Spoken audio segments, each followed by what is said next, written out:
මේ ඉන්නේ හනී පැච. ඉතින් මෙයාගේ රස්සාව තමයි මැරෙන්න විදියක් හොයාගන්න එක. සඳුදා මේ පැණි හොරකම් කරා. මේ මැස්සෝ 200ක් විතර කෑවා. ඒත් මැරුණේ නැහැ. අඟහරුවාදා පැස්බරා පිටර වගේක් හොරෙන්ම ගිහිල්ලා කෑවා. පැස්බරාගේ එකපාරකින් හයිනෙක් වුණත් මැරෙන්න පුළුවන්. ඒත් හනී පැචට මැරෙන්න හිතලවත් නැහැ. බදාදා ගහක් උඩ ඉඳන් බිමට වැටුණා. ගානක්වත් නැහැ.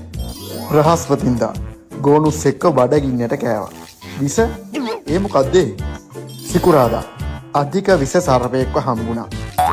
කොහොම හරි සර්පයා අන්තිමට මැරුණා. ඒත් හනී බැච මැරෙන්න හිතලවත් නැහැ. තාමත් ජීවතුන් අතර. දැන් එතකොට කැලෑබැල්ලෝ රංචුවක් මැද්දෙන් තනියම යනවා. ඉතින් මේ අවස්ථාවේදීවත් හනී බැච මැරෙයිද?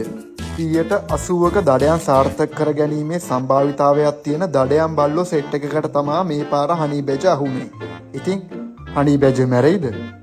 පිස්සුද? හනී බැජට මේක එයාගේ ජීවිතේ තවත් එක දවසක් විතරයි. හොරකම් කිරීම, මංකොල්ල කෑම, අනිත් අයට කරදර කිරීම මේ හනී බැජගේ සතියේ දවස් 7 ගෙවෙන ආකාරයයි. හපලා බැරිම තැන කැලෑ බල්ලන්ටත් එපා වෙනවා. ඒකට හේතුව තමයි එයාගේ ඝන හම. මේ හැම දෙයකටම පස්සේ පොඩි නිින්දක් දැම්මහම අනේ බැජ ආයෙත් කිසි දෙයක් නොවුන ගානට සැපේ ඉන්නවා. මිස්ටර් ඕරෝව ෆලෝ කරන්නත් අමතක කරන්න එපා.